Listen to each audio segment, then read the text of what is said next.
Learned counsel for the appellant has submitted that while awarding the compensation, tribunal committed an illegality in making only one-fourth deduction towards personal and living expenses of the deceased and in not making deduction the amount of family pension.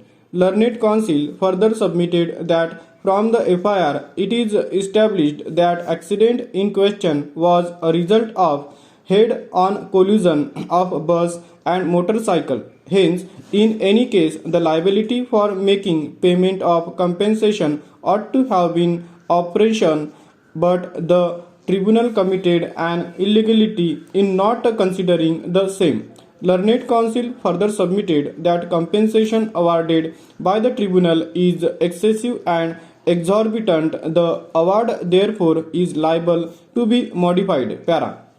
Per contra, learned counsel for the respondents' claimants has submitted that it is proved from the oral and documentary evidence adduced by the respondent claimant that accident in question had occurred on account of rash and negligent driving of the driver of the said offending bus.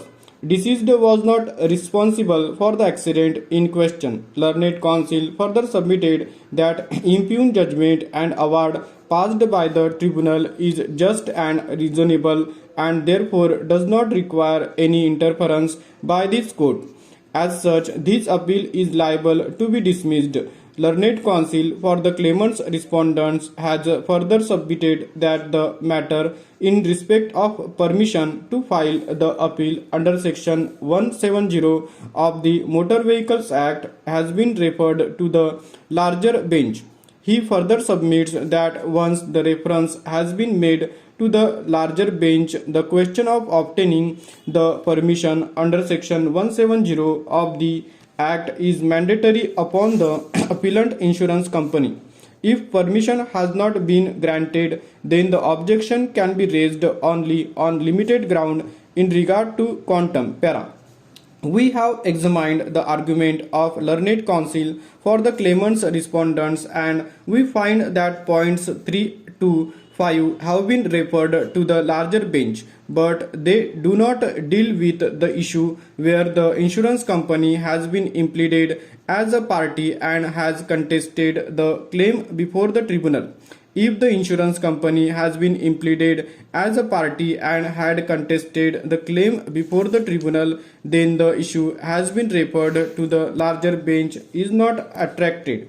The present case is covered under para 8 of the aforesaid judgment wherein the contingency has been dealt with and therefore the argument of learned counsel for the claimant's respondents that the matter has been referred to the larger bench in regard to obtaining the permission under section 170 of the Act does not hold good and the parties are to be governed by the finding recorded in para 8 of the judgment which has become final and the same has been recorded in respect of point number 1 and draws distinction as compared to points 3 to 5 where the insurance company has not put in appearance and had been contested the claim.